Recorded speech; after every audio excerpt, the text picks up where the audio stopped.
I'll come. Well, we're going to do something a little different today. Not different in what we're doing, but where we're going to be. We're going to actually be in the book of Ezekiel today. We're going to break from Isaiah for just one Sunday. And the reason for that is I've had a couple of people come up to me and ask me, what do you think about this Russian situation? You know? Because they know that I'm into prophecy. And louder? I feel like I'm yelling. I can't hear you. Really? What? I might have to second this. Yay.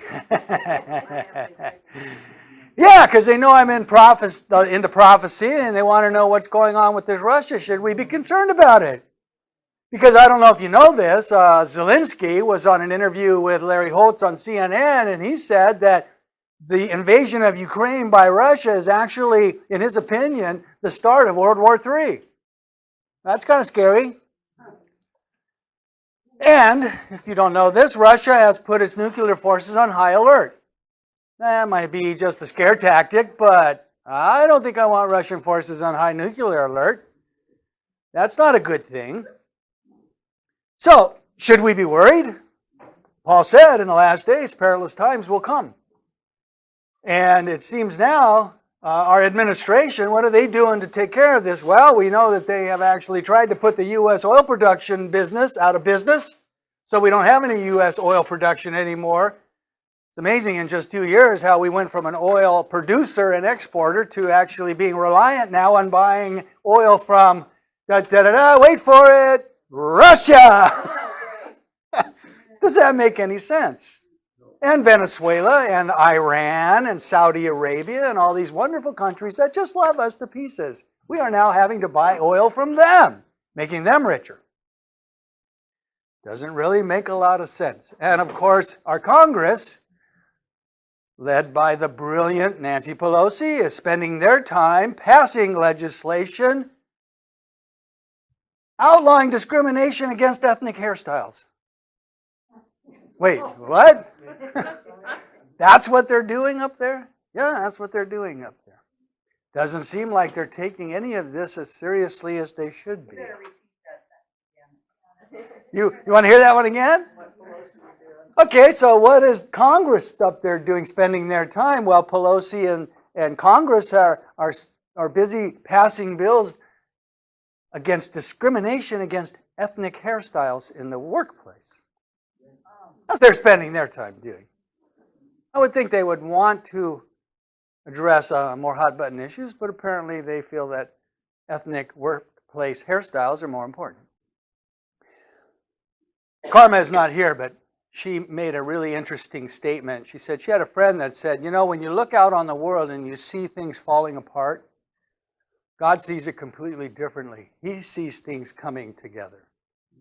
And what we're seeing today is the world coming together in fulfillment of what prophecy says is going to happen. Specifically with Russia. Russia, the Bible says, is going to attempt to invade Israel, the Middle East. They're not going to stop. In 2008, they annexed Georgia, European Georgia. And then in 2014, they annexed Crimea. And then shortly after that, they deposed the sitting government of Belarus and put in a pro-Soviet puppet government. Do you think they're going to stop? I don't think they're going to stop. The Bible says they're not going to stop. And we're going to look at Ezekiel 38 today because we're going to see the coming Russian invasion of the Middle East. Now I'm going to read to you an article. And you tell me what you think. Dateline Jerusalem, Russia invades the Middle East. Russian and Iranian military forces, supported by Arab and Muslim ground forces, launched a surprise attack today against the tiny country of Israel in what can only be described as a full-force effort to exterminate the Jewish nation. The attack was repelled by Israel Defense Forces in what was described by sources on the ground as a supernatural intervention. Global strategists believe that the recent political tensions and the lack of support exhibited by Israel's longtime allies, along with the recent economic collapse of the Russian currency and the collapse of the oil market, on which both Iranian and Russian economies depend, were contributing factors for the attack on the strategically and economically important but politically isolated Jewish state. Speaking to CNN, an anonymous State Department official confirmed the government's belief that the attack by Israel's sworn enemy Iran is in retaliation for the deaths of Iranian government officials and high-ranking military leaders killed in recent attacks. Additionally, it is thought that Russian involvement in the attack on Israel is intended to both support Russian alliances with Iran and to create turmoil in the Middle East in an effort to raise global oil prices and capture yet another strategically important region in a continuation of Russian global expansion. World leaders are strongly condemning today's actions and calling for an immediate Security Council meeting to discuss increasing current sanctions on Russia and Iran. More on today's developments coming up right after tonight's episode of American Idol. What do you think of that? Sounds like it could happen, right? Based on what's going on in the world, this scenario doesn't seem so far-fetched. In fact, it appears to be where the world's heading. The really amazing thing, though, when we look at it, is that all of the events that I just described in that article, that fake article I wrote, as current as they might seem, were written well over 2,500 years ago by the prophet Ezekiel. See, in Ezekiel's day, this whole scenario of Russia attacking Israel and having an alliance with Iran and all kinds of other countries, it was impossible. When Ezekiel wrote his book, where was Israel? It was captive in Babylon. They had been destroyed by the Babylonians. They were being held as slaves and prisoners along the canals. And the city of Jerusalem had been burnt to the ground. And the nations that are going to be listed in Ezekiel's prophecy that we're going to look at weren't even in existence, some of them. Neither Russia nor Persia, which is modern-day Iran, have ever been an alliance or a confederacy of nations that's described in Ezekiel have ever existed until today, interestingly enough. So we're living in a time when it is very possible that we could be the generation that sees the rapture and the return of Christ. This is a really, really exciting time to live in. You want to be in that crowd? You say, I want to be there. Could be us. So let's take a look at Russia in the latter days, because the Bible has a lot to say about it. In Ezekiel 38, the Bible describes a military attack by Russia and other allies of Russia against the nation of Israel. The fact that Israel is now a nation and Russia has begun to reemerge as a world power certainly should alert us to the real possibility that we're very close to the return of Christ. Now, in the past, when Russia flexed its muscles, it was all about communism and the spread of communism. You remember duck and cover and, all of the nuclear drills that we had to go through. And it was for the purpose of expanding the communism in the Soviet Union. That's what they wanted to do. Remember Khrushchev pounding on the United Nations, "We will batter you," with his shoe? That scared a lot of people. And then when they launched Sputnik, all hell broke loose. Because now they had a means of interballistic continental missiles to launch warheads on America. And guess what? Did we have that capacity? We did not have that capacity. And it put everybody into a real tailspin. But things have changed. The Soviet Union has collapsed. Communism isn't really a big factor anymore in Russia's expansion. But are they still interested in global expansion? You bet they are. You bet they are. And they're now they have a new weapon. Hi, Marvin. What's the new weapon that Russia is using instead of nuclear threat? They're using a brand new weapon. Anybody know what it is? Is it hypersonic something? No. It's actually not even a military weapon at all. It's oil. Oil and natural gas. That seems a little bit strange, doesn't it? Oil and natural gas. Really? Yeah. Really? Did you know that currently Russia supplies over 40% of Europe's gas and oil? And growing. And they're a major supplier to China. They supply much. In fact, they are now, I think, the leading supplier of oil and natural gas to China.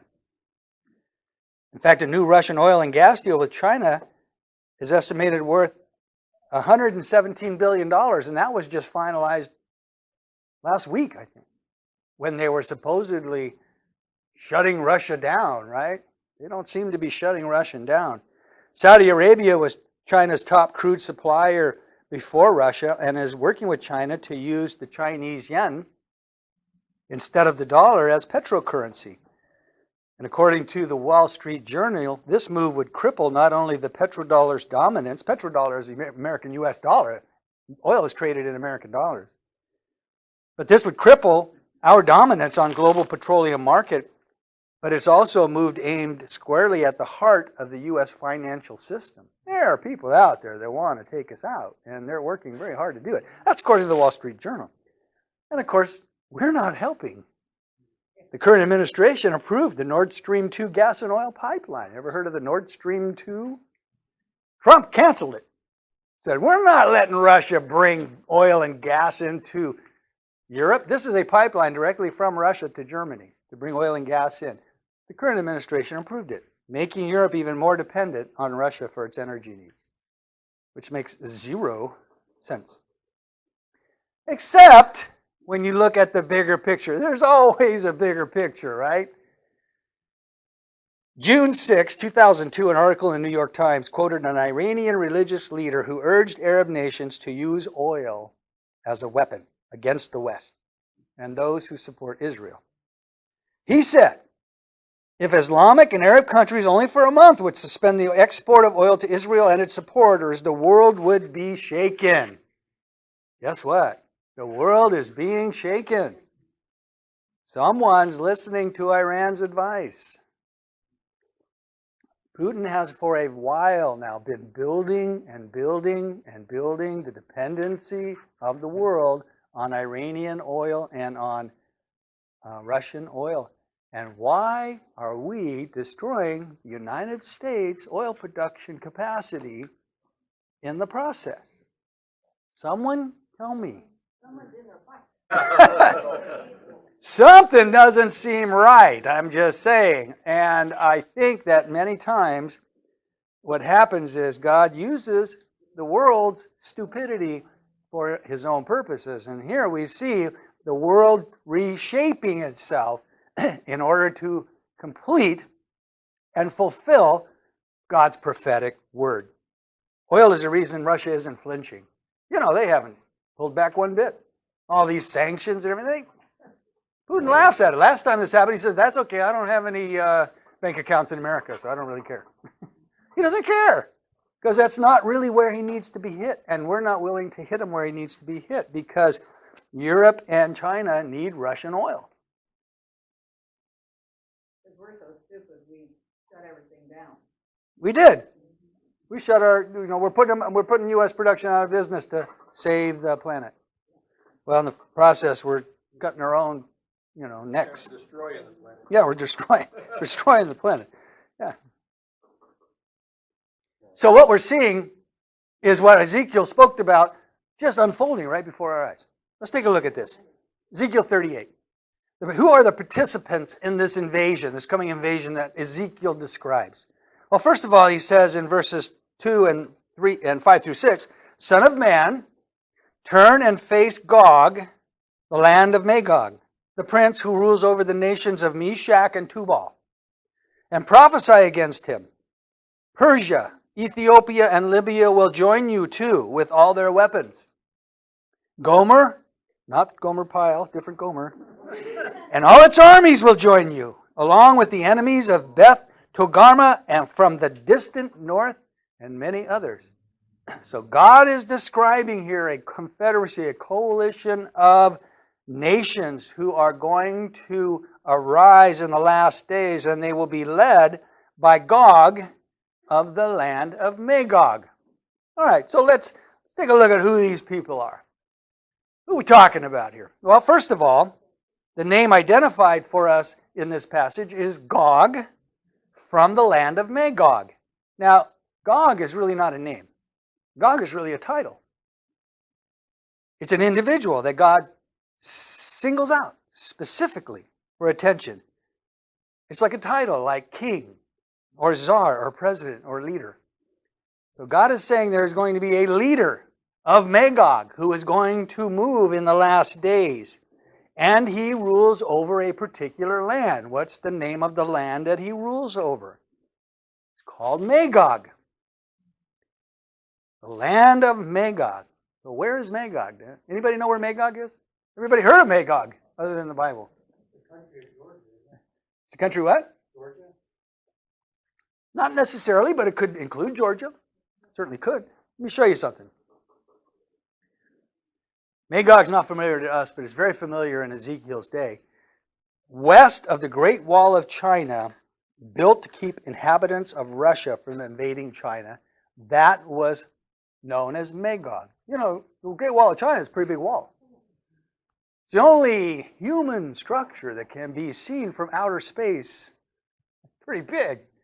And it was built by the Chinese to keep the inhabitants of the Russian area that we now know as Russia, Mongolia, and all of that, from invading China. It was called Magog. Alexander the Great said Magog was north of the Caucasus Mountains. And in fact, Caucasus literally means Gog's fort.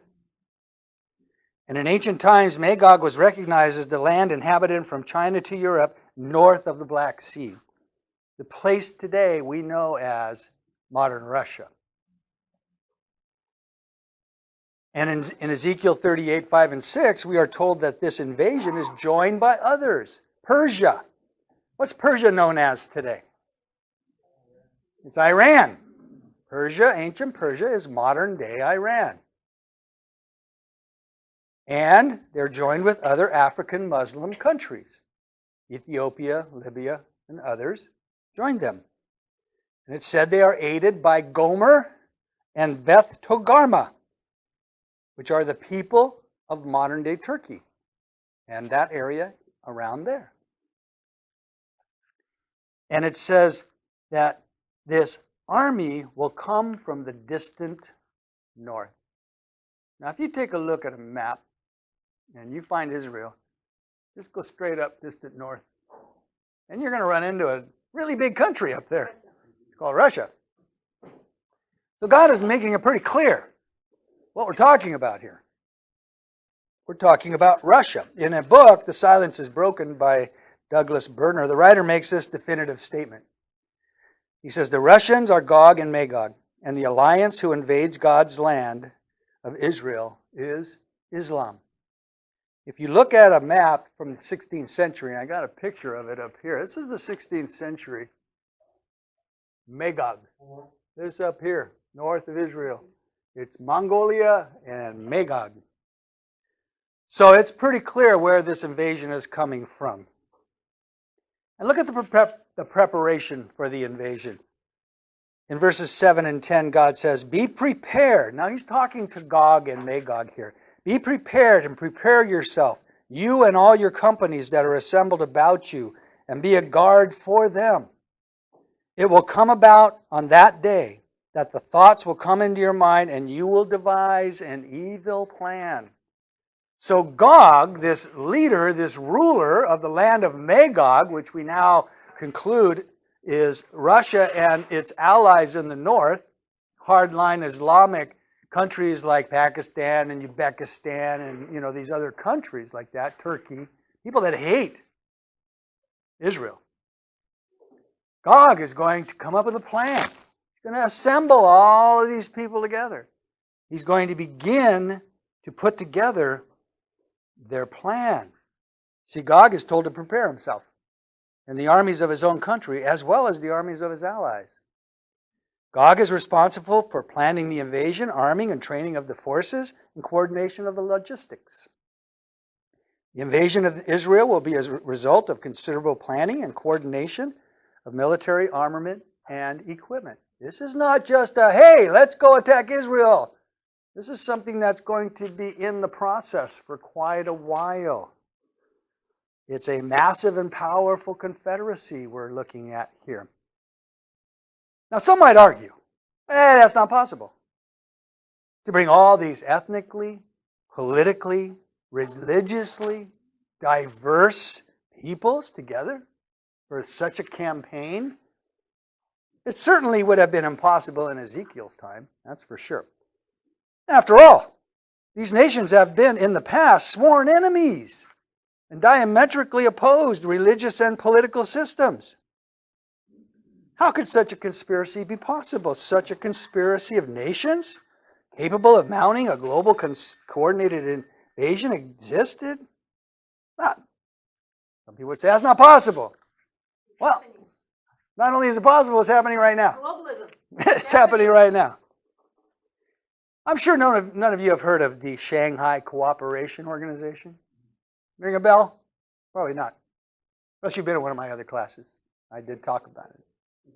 What is the Shanghai Cooperation Organization? Well, guess what? It's exactly what Ezekiel said. It was founded by Russian President Putin in 2001 to counter NATO and Western dominance in Europe and Asia. Russia, along with China and other Eastern countries, with Turkey recently joining the group, formed this important confederacy. This is an interesting picture here. It's Ezekiel 38, right across the board here. Bringing all these people together. Joining forces. And what's their goal? To unite the region economically, politically, and militarily, and for the first joint military exercises that were conducted in 2003.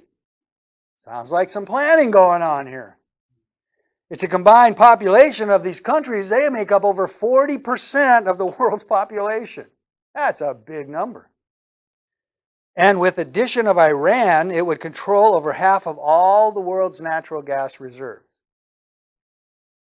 Writing in the Colder War, Martin Katusa makes this startling statement. He says, I believe that this is Putin's ultimate aim, to stage an assault on the dollar that brings the U.S. down to the level of just one ordinary nation among many, and in the process to elevate his motherland to the most exalted status possible.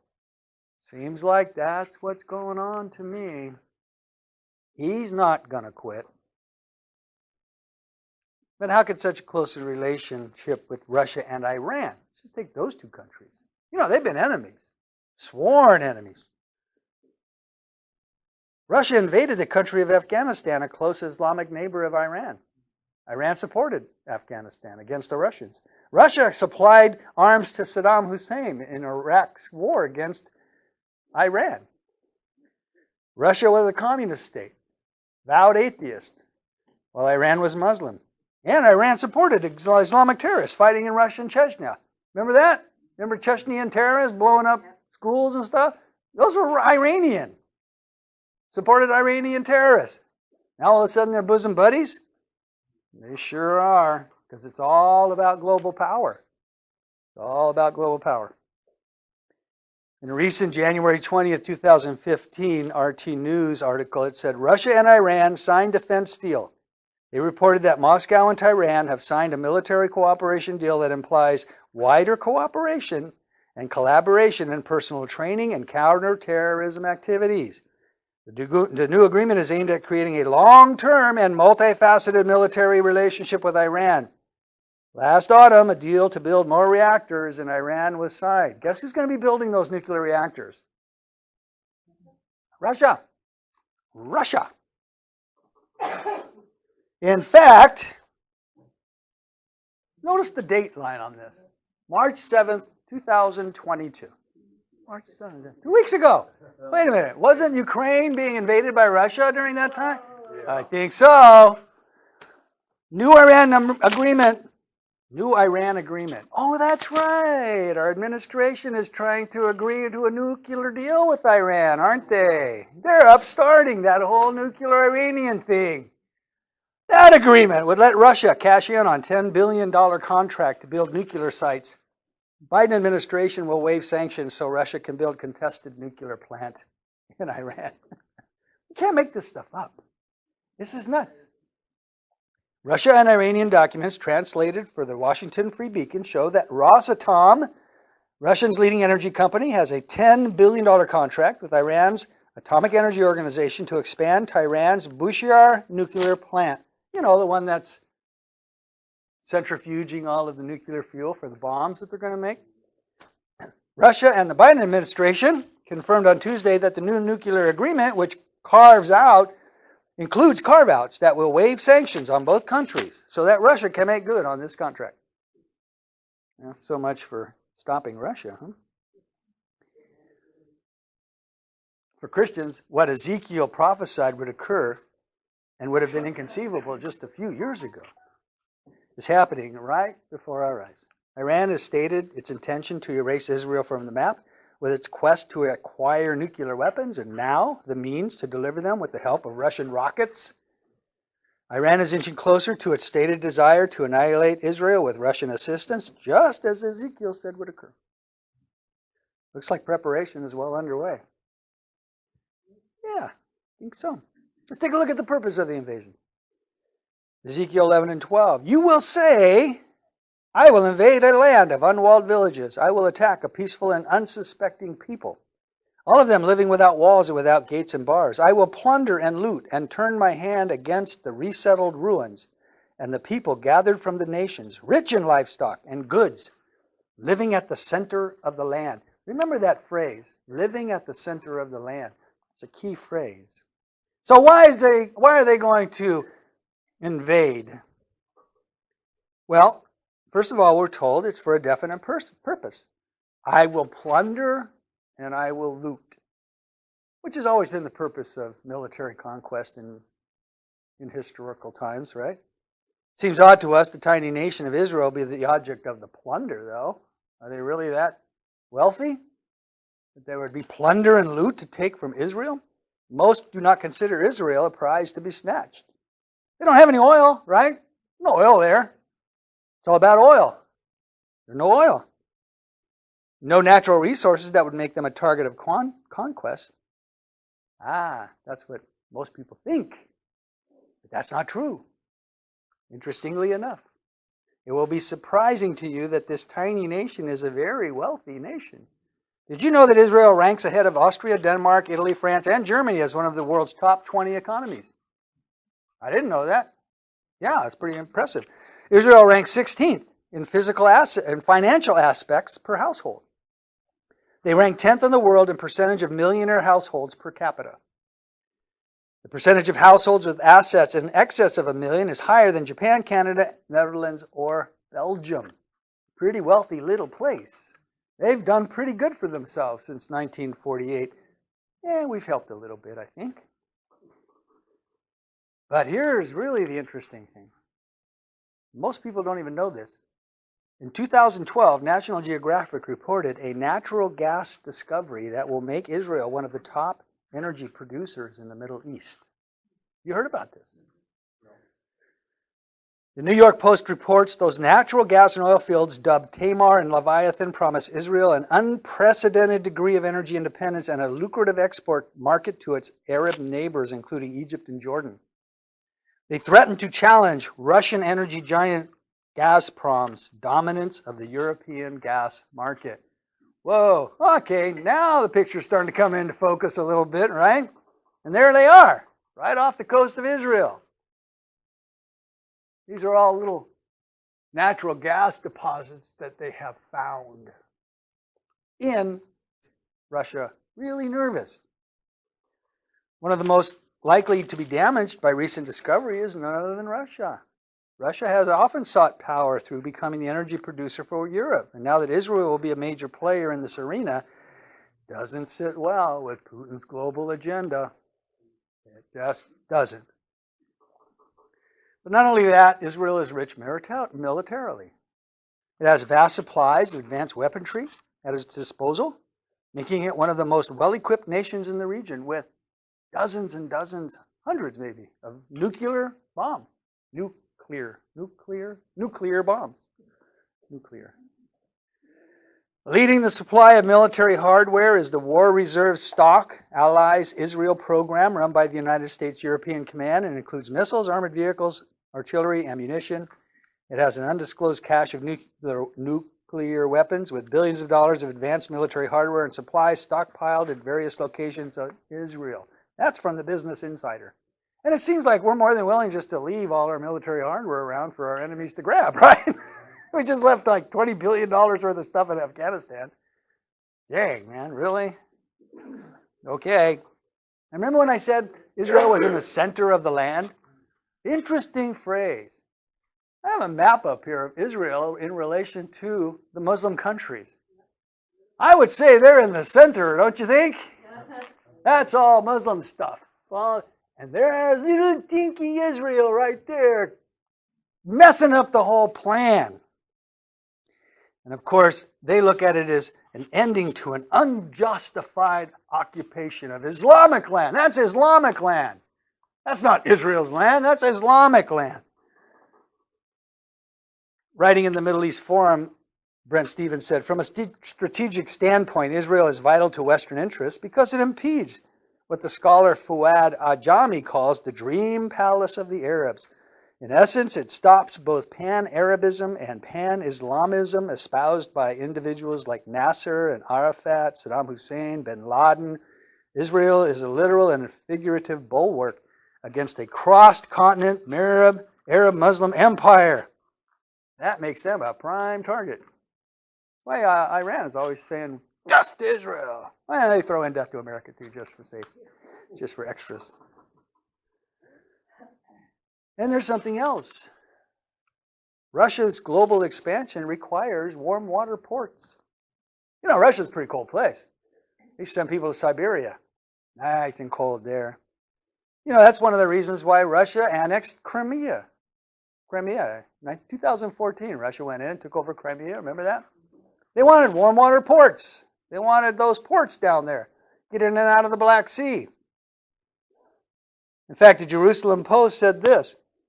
For centuries, Russia sought a warm water port in the Mediterranean. Even after Egypt ousted the USSR and its turn to the US in 1972, Russia retained a beachhead in the Levant with its intelligence base and naval port in Latakia, Syria. Bush invaded Iraq, and he threw open wide the door to Iranian and Russian ambitions in the region. In other words, when Bush attacked Iraq, it gave Russia a reason to come down there. And they're going to continue to come down because they want those warm water ports. They want to rule the world. Just like every crappy dictator has ever done. And notice the passive resistance to this invasion. So Russia's going to come down. They're going to claim all this stuff. They want to get rid of Israel. What's the world going to do? Basically, not much. Kind of like what they're doing today. You think sanctions is a big deal? Not a big deal. Ezekiel notes in his prophecy the passive resistance offered by the other nations of the world in response to this invasion. Look what it says. Sheba and Dedan and the merchants of Tarshish and all her villages will say to you, have you come to plunder? What is this? Have you gathered your hordes to loot and carry off silver and gold? Well, that's just not acceptable. To take away livestock and goods and seize much plunder? Oh yeah, they're going to complain about it. That's the good thing to do. Well, just complain about it, right? Isaiah 21 identifies Dedan as Arabia. More specifically, Saudi Arabia. Even though they rely on Russian oil, they still are sort of a friend of the West because we have provided assistance to them militarily. And it'll also include Sheba and other moderate Arab nations such as Egypt. Some of these other moderate, more Western nations, yeah, they're going to complain. Tarshish? Where was Tarshish? Well, Tarshish was a Phoenician city on the coast of Spain, which traded extensively in the Mediterranean and even beyond the Mediterranean. Merchants of Tarshish and her villages would therefore refer to those who traded with Tarshish, and most likely in Ezekiel's prophecy represent the other nations of the world, the non-Arab nations. Tarshish was a huge trading partner with Britain. They got tin from Britain. Tarshish was sort of like right before the gates of Gibraltar. And they would go up to Britain and get tin and bring it back down, and they would make brass from tin. So it was a big trading partner. And you know, this is the one place where some people say America might be in prophecy. Let me explain that to you. One of the main trading partners, like I said, of Tarshish was Britain. And a main port of Tarshish was on the Atlantic side of Spain, making trading with Britain more practical. So the phrase, the merchants of Tarshish and all her villages, could refer to Britain and Britain's villages. They're the merchants of Tarshish and their villages. Some have said, maybe that's a possible reference to the U.S. Because, after all, we were a village of Britain. We were a colony of Britain at one time. Who knows? Something to think about. But what Ezekiel is saying is that, hey, we're going to just complain about this. Passive declarations of outrage with little substantial resistance. Isn't that what's going on today? It kind of is. We're not giving them in Ukraine things that they need. No jets. I can't send those Polish jets over there. That's going to be provocative. There just doesn't seem to be a political climate today among the Western Alliance to the current of expansion of Russia into Georgia, Ukraine, Crimea, or anywhere, really. Doesn't seem to be much stomach for confronting evil in the world. I think there's just too many things that could be told about our governing officials from Russia and Iran and these places. They know a little more than want to get out. So known terrorists are tried in civil court or shipped off to other more friendly countries where they eventually rejoin the fight. Domestic terrorism is now workplace violence. Our administration won't use Islamic and terror in the same sentence. Groups like ISIS bury and burn alive men, women, children, crucify, behead its victims, taping them for public consumption with little repercussion. Russian expansion is targeted with sanctions. And as Iran develops nuclear weapons with the expressed desire to eliminate Israel, the West talks much, but does little as the world becomes a more dangerous place. That's just the reality of what we're seeing today. Just like Ezekiel said. But there will be a punishment of the invaders, and it won't be because we do anything, and it won't be because the Allies do anything. It's because God's going to do something. You know, for 2022 years now, God's been silent, pretty much. Christ came to the earth, and that was the last expression of God's presence on the earth in a physical form. Other than the church, He hasn't been saying anything. He's not sending lightning bolts from heaven and the earth opening up and all of that like He used to do. This is a day of grace, but one of these days He's going to break His silence. And even with the firepower Israel possesses, they're not any match for the countries that are going to come upon them. But God says, this is what will happen in that day. When Gog attacks the land of Israel, my hot anger will be aroused, declares the sovereign Lord. So it is God who's going to step in. It's God who's going to do something. God will finally break His silence. Vern. Gog. Gog is the leader of Magog. He is the prince or czar or leader of Magog, and Magog is Russia. So Gog is the leader of Russia. But God's going to step in and take it out. He's going to do something to defend His people with supernatural and overwhelming destruction, and it will be the first time in 2,000 years that God actually speaks from heaven. The Bible says that one of these days He's going to roar from heaven. And this world will listen. And notice He calls Himself the sovereign Lord here. He moves not because Israel deserves it, but because God has promised that He will protect and deliver Israel. We've been seeing that all through Isaiah. God's going to protect. God's going to promise. God's going to keep His promise to protect them. So He breaks forth. First of all, with a massive earthquake. Notice what happens. In my zeal and fury and wrath, I declare that at that time there will be a great earthquake in the land of Israel. The fish in the sea, the birds in the sky, the beasts of the field, every creature that moves along the ground, and all the people on the face of the earth will tremble at my presence. The mountains will be overturned, the cliffs will crumble, and every wall will fall to the ground. This is not just a local earthquake. This is a massive planetary earthquake. It will shake the entire planet. And I believe it's the same earthquake that is described in Revelation chapter 6, verses 12 through 17. Is that, do you think, during the tribulation? We're going to find out. Yeah, I do. Only for a few minutes. Okay. So massive earthquake. Going to shake the entire planet. God's going to just... and is going to destroy all the people on the ground. And I will summon a sword against Gog on all my mountains, declares the sovereign Lord. Every man's sword will be against his brother. So not only will God shake the earth and create a massive earthquake that's going to disrupt these invading countries, he's going to cause great confusion among them. This has happened before.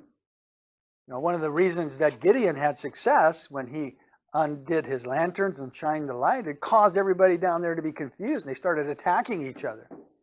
And it happens today. Interestingly enough, Russian troops attack and destroy their own troops in Ukraine. Russian troops attacked other Russian troops early Friday, destroying 9 tanks, 4 armored vehicles, and the friendly fire incident, according to the armed forces of Ukraine. In the Kiev region, Russian occupation troops started a fight with Russian occupation forces. As a result, all of these tanks and other things were destroyed by friendly fire. That's from the American military news. You know, it happens. I mean, this is going to be something that's going to be massive because all of these people that are coming down to invade, and they all speak different languages, they're all from different countries, it's going to be, you know, very confusing to begin with, and God is going to supernaturally create an environment where they're just going to wipe each other out. But that's not all. It's going to be miraculous judgments. Notice verse 22. I will execute judgment on him with plague and bloodshed. I will pour down torrents of rain, hailstones, burning sulfur on him and his troops, and on the many nations with him. Ezekiel states that God himself will intervene and destroy the enemies of Israel in a divine judgment similar to the ones he rained down on Egypt during the Exodus. He's going to do it again. It's so vast and so complete that chapter 39 of Ezekiel says that Israel will be burying the dead in the land for 7 months and be involved in removing the destruction for 7 years. All the stuff down there. And it says they're going to burn all of the weapons, which is kind of interesting. How do you burn weapons? You know, like M16s and tanks and stuff like that. Did you know you're using wood now to make military armaments? It's called nanocarbon. They have developed, and they are developing, a very lightweight material made out of wood molecules that they're stringing together in different configurations that is lighter than steel and stronger than titanium. And it burns, believe it or not. So Ezekiel was way ahead of the curve on this stuff. But it says for 7 years they're going to be getting rid of all of the things that were destroyed. So when does this happen? Dana wants to know. 7 years. Well, until recently, the world conditions have never existed that would enable this event to occur. So it does take place in the future. Hasn't happened yet. He says, I will invade a land of unwalled villages. I will attack a peaceful and unsuspecting people, all of them living without walls, without gates and bars. So this attack occurs when Israel is not protecting itself. Is that today? It's not today, is it? Israel is on massive high alert all the time. They are never at peace. They are never unwalled. They have never given up their weapons. That's what that means. They're not going to be having any weapons. They're going to give up their nuclear arsenal. They're going to be under a protective shield. Well, when does that happen? Well, there's only really 2 times in prophecy when Israel is at peace and unsuspecting, as this verse says they will be prior to the invasion. Certainly not today. So when are these 2 times? Well, first time Well, one of the times we read about in the book of Revelation. Because during the book of Revelation, God establishes his kingdom on the earth. And we've been reading about that kingdom in the book of Isaiah too. God, in the person of the Lord Jesus Christ, will be ruling and reigning on this earth. And he will be ruling with a rod of iron, so that the nations will not need any protection. It will be a time of peace and prosperity for all nations on the earth, because God will be ruling and reigning on this earth. But that doesn't seem likely for the period when this invasion will take place, because one of the results of God's destruction of this invading army is that they will know that he is the Lord. They didn't know that before, but they're going to know that God intervenes on behalf of Israel here. So it's probably not during the millennium. The only other time is at the beginning of the tribulation period, when Antichrist is ruling on this earth. What begins the period we call the tribulation? Something happens at the beginning that makes the tribulation period clock begin to tick. A peace treaty. A peace treaty. That's right. The Antichrist signs an agreement with Israel guaranteeing their peace. It's called a covenant that he makes with them. And they then will trust that Antichrist will protect them. That's the only other time that Israel will be defenseless. And they will, apparently as part of the agreement, give up their weapons. They will no longer defend themselves. They will leave it up to Antichrist to do. And for good reason they do it. They think he's the one that's going to bring in the utopia, because guess who's going to be urging Israel along to do such a thing? A false prophet, the false Messiah that rises up that we read about in the book of Revelation. The false prophet is going to be, I'm the Messiah, follow the Antichrist. You don't know what I'm talking about? You missed my study on Revelation. Go back and read it. It's in the webpage. So there's a false prophet that's out there urging them on. So they're going to give up their weapons. They're going to lay down their arms. They're going to be unwalled, unprotected. And when that happens, the enemies of Israel see this as an opportunity to advance on Israel and attack, to take plunder, to stretch out their hand against the waste places that are again inhabited, against the people gathered from the nations. And so they look, these nations who are not following the Antichrist, and there will be some, they're going to say, hey, this is our opportunity, man. Let's go get them.